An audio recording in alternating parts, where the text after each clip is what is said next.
शिक्षा उसको मिले, और तीसरा कि उसको अच्छे अवसर मिले आगे बढ़ने के लिए, अच्छा स्वास्थ्य के लिए भी हमारी सरकारें कई तरीके से काम कर रही है। वन वर्ल्ड वन हेल्थ के नाम से भी पॉलिसियां चला रखी है, नई शिक्षा नीति लेकर आए हैं, जो 2020 की नई शिक्षा नीति लेकर आए हैं। तो ये सब जो पॉइंट्स हमारे जो चल रहे हैं वो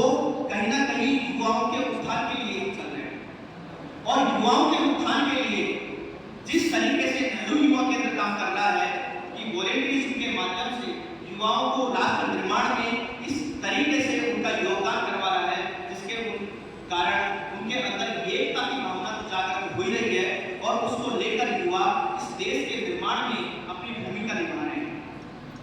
अब मेरे कुछ सवाल ये हैं कि आप अपने देश का विकास कैसे करना चाहते हैं, कैसे करना चाहते हैं अपने देश का विकास, और इस देश के विकास में आपका क्या योगदान,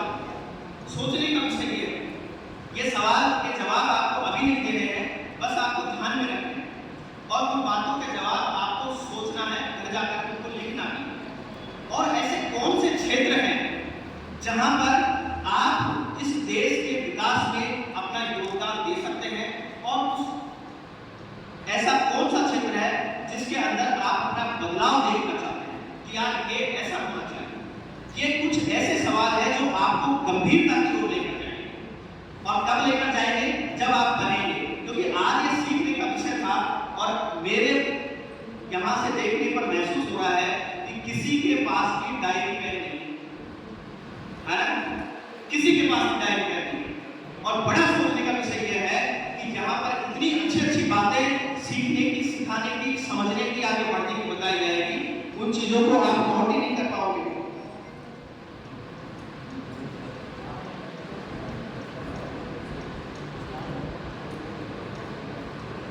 सोचने का विषय है ना, लेकिन चलो कोई बात नहीं है, आप ये ध्यान रखना। मैं मेरा टॉपिक शुरू करता हूं कि विकसित भारत का लक्ष्य एक्ट 2047 जो हमने रखा है, उस चीज के बारे में मैं कुछ आपको ऐसी इंफॉर्मेशन देने जा रहा हूं, जो इंफॉर्मेशन आप ध्यान से सुनिएगा कि आखिर कोई देश विकसित होता है तो उसकी ये कौन पुष्टि करता है कि ये देश विकसित है या नहीं। पहला सोचने का विषय, क्योंकि ये सवाल कुछ खड़े होते हैं, मैं ऊपरी से बात करूंगा, ज्यादा गहराई से बात नहीं करूंगा। तो यूनाइटेड नेशन ये तय करता है कि कौन सा देश विकसित है या नहीं। दूसरा कि आखिर जो देश विकसित होता है उसके घटक क्या होते हैं, कैसे पता चले कि वो देश विकसित है या नहीं, क्योंकि जब तो हम उस देश का विकास के बारे में सोच पाएंगे, आखिर कैसे पता चले। और जो विकासशील देश है, आज हमारा देश विकासशील है, विकासशील देश और विकसित देश में क्या फर्क होता है। फिर हमारे जो भारत की आज मौजूदा स्थिति है, वहां भारत कहां स्टैंड कर रहा है, और जो विकसित बनने के लिए हमारे जो महत्वपूर्ण कदम होंगे वो क्या होंगे। आज इन बातों पर हम थोड़ी सी चर्चा करने जा रहे हैं, हालांकि समय का अभाव है, लेकिन मैं थोड़ा फास्ट लेकर चलूंगा, आप ध्यान से सुनते चलेंगे कि यूएन ने 3 कैटेगरी के अंदर विकसित देशों को बांटा है कि जो देश विकसित हैं, जो देश विकासशील हैं, और जो देश विकसित और विकासशील के बीच की जो अर्थव्यवस्था बने हैं वो आगे बढ़ने की दिशा में है, वो 3 कैटेगरी के अंदर यूएन ने बांटा है। अब हमारे अगर विकसित देश के बारे में बात करें तो जो विकसित देश के इंपोर्टेंट जो घटक हैं, जिनसे हमारी अर्थव्यवस्था तय होती है, जिनसे पता चले कि वो देश विकसित है या नहीं है, उसमें है सबसे पहले हमारे देश की जीडीपी। क्या? जीडीपी। अब जैसे ये जीडीपी ऐसे तो भारी भरकम शब्द आ गया,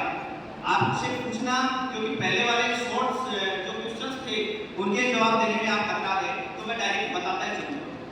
जीडीपी ग्रॉस डोमेस्टिक प्रोडक्ट, और दूसरा जो आता है वो सकल राष्ट्रीय आय, जीएनपी ग्रॉस नेशनल प्रोडक्ट, और तीसरा जो घटक आता है वो है आपकी प्रति व्यक्ति आय, कि प्रति व्यक्ति आय कितनी, ठीक है। और चौथा जो नया पॉइंट आता है वो आपका ह्यूमन डेवलपमेंट इंडेक्स। इन पॉइंट्स पर और भी पॉइंट्स हैं, लेकिन मुख्य पॉइंट्स ये 4 पॉइंट्स के आधार पर ये तय किया जाता है कि कोई देश विकसित की कैटेगरी में रहेगा या कोई देश विकासशील की कैटेगरी में रहेगा, कोई अर्थव्यवस्था। अब यहाँ पर हम बात करते हैं कि जो विकसित देश है वो कौन कौन से हैं। तो लगभग जैसे मैंने आज सुबह नेट पे सर्च किया कि 37 देश ऐसे हैं जो विकसित देश हैं आज के 37 देश हैं पूरे वर्ल्ड के अंदर जो विकसित हैं, और जिसमें सबसे टॉप पर है वो यूनाइटेड स्टेट सबसे टॉप पर। और जो बदलाव की स्थिति से गुजर रहे हैं वो चीन बता रहे हैं, और जो विकासशील अर्थव्यवस्थाएं हैं वो लगभग 126 देश हैं जो विकासशील की कैटेगरी में चल रहे हैं, और आज हमारा इंडिया भी एक विकासशील देश की कैटेगरी में चल रहा है। अब ये जो जीडीपी है उसको अगर सरल शब्दों में समझे तो क्या बोलती है जीडीपी, क्योंकि बड़ा भारी भरकम शब्द है और जो इकोनॉमिक्स वाले हैं वो बहुत अच्छे से जानते हैं। जीडीपी का मतलब ये समझ सकते हैं कि हम हमारा घर का एग्जाम्पल लें, और हमारे घर के अंदर अगर मान लो जितने भी सदस्य हैं 5, 10, 20,